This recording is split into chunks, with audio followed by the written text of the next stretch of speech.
con todos. Mi nombre es Lorena Chillo, estudiante de la Facultad Ciencias de la Educación, Sociales, Filosóficas y Humanísticas de la carrera Educación Básica Paralelo B. Bueno, el tema del día de hoy es teleología y su relación educativa. Pero antes de empezar con todo esto, tenemos que primero saber diferenciar qué es teleología y qué es teología. Cuando hablamos de la teleología, esto no es lo mismo que teología. Por ejemplo, la palabra teología viene del griego, que se refiere a Dios, un apoyo, un razonamiento, pero también es la ciencia que estudia a Dios, mientras que la teología tiene como finalidad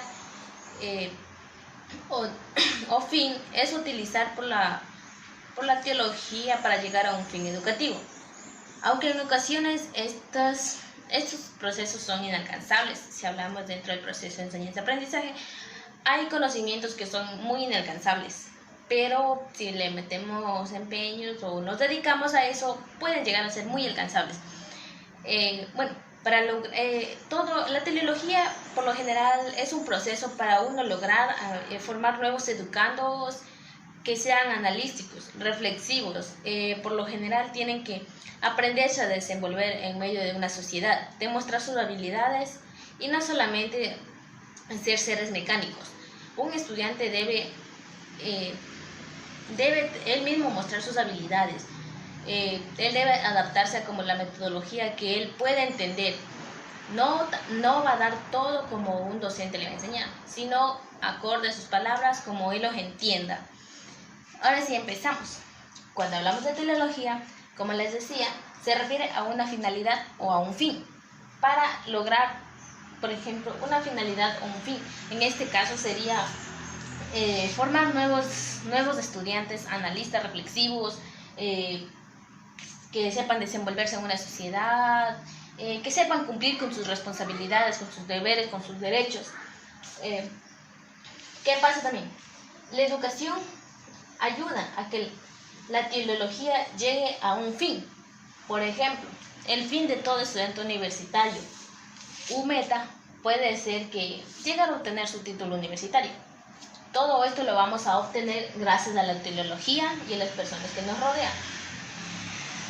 Bueno, estas también deben ser estudiadas para crear estudiantes analíticos, reflexivos y que muestren sus capacidades, cómo ellos se pueden desenvolver en una sociedad. Por ejemplo, yo a un niño de 5 años le pongo una división. Es obvio que acorde a esa edad y con la edad que tiene, no va a poder desenvolverse directamente en esa división.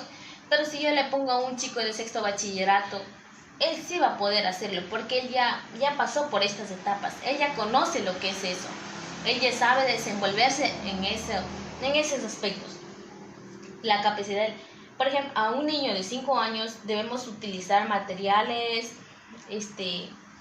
unas metodologías que estén acorde a ellos. Por ejemplo, con ellos aún casi por lo general todavía se utiliza rompecabezas, enseñándoles a cortar las vocales, los numeritos del 1 al 10 y así sucesivamente se utilizan diferentes materiales. Esto también tiene sus diferentes enfoques. Por ejemplo, el primer enfoque es el concepto de aprendizaje.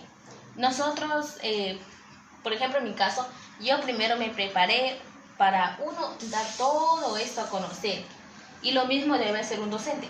Primero debe conocer cuál es el tema que va a trabajar en el proceso del día de hoy, para así no se le haga muy dificultoso y alguna palabra o algún tema que no le entienda bien, él va a poder prepararse mejor y así los estudiantes le van a entender mejor.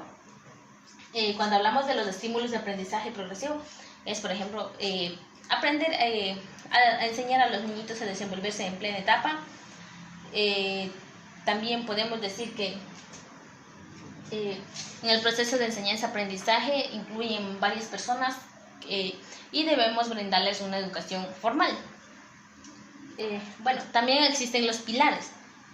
Por ejemplo, un ambiente preparado. Un ambiente preparado puede ser hasta el aula donde vamos a dictar clases o el aula donde, por ejemplo, yo estoy exponiendo. Tiene que ser un lugar amplio, educativo, que llame la atención al estudiante. y por lo general estar preparado en nuestro tema. Y también tenemos que ver que el estudiante tenga un gran placer por aprender.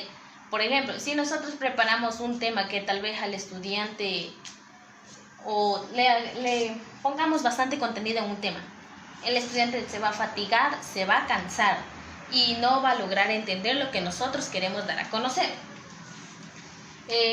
También estaba ahí lo que es, por ejemplo, la responsabilidad del estudiante.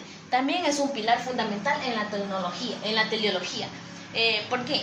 Porque si a un estudiante le mandamos una actividad, deben aprender a cumplir, porque si nosotros lo dejamos sobrepasar esa actividad, se va a acostumbrar a no mantener sus responsabilidades y eso estaríamos perjudicando en su vida futuro.